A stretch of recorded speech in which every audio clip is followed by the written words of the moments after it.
My producer and I, both Muslim-born, were granted access to film at the Al-Aqsha compound by the custodians of the site.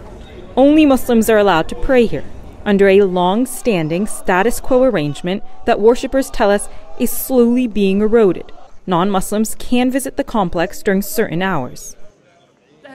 I feel pain, true pain inside, this woman tells me. This is a place of worship, not a place for occupation or for provocation. This is what she means.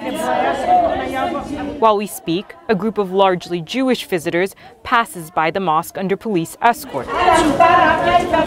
The women demonstrate by reciting the Quran louder and louder.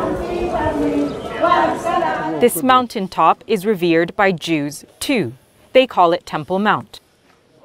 A growing movement of Jewish extremists is demanding to perform prayers here.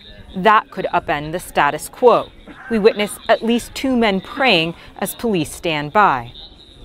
We've seen several small groups like this of non-Muslim worshippers passing through the complex as Muslims continue to pray inside the mosque. This is where the friction is. This is where the controversy lies.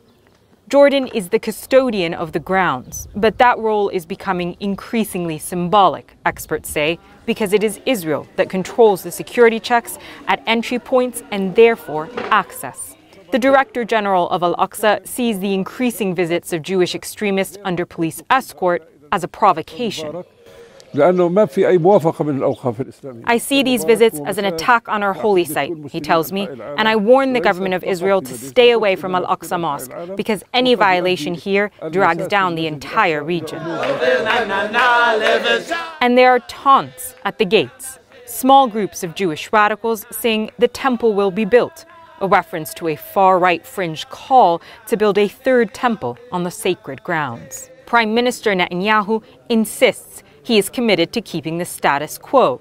But under his government, the most far-right in Israel's history, extremist voices are growing louder and stronger. All this makes an already extremely contentious place ever more of a tinderbox. One event here can and has sparked deadly cycles of violence across the region. Al-Aqsha is seen as a political symbol as well as a religious one by the Arab world.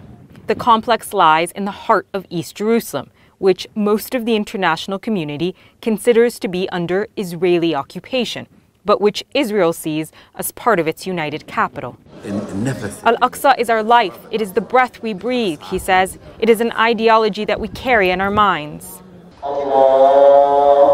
We enter the Dome of the Rock, an area designated for women to witness the afternoon prayer. Some go to great lengths to get here, passing multiple checkpoints, but they tell us they find some peace when they arrive. Of course I don't feel safe, she tells me, and everything can change in an instant, so I'm always scared. But I'm here because I have faith in God. This prayer passed peacefully, as most do, but here even quiet worship is not a guarantee. Sam Abdulaziz, CNN, Jerusalem.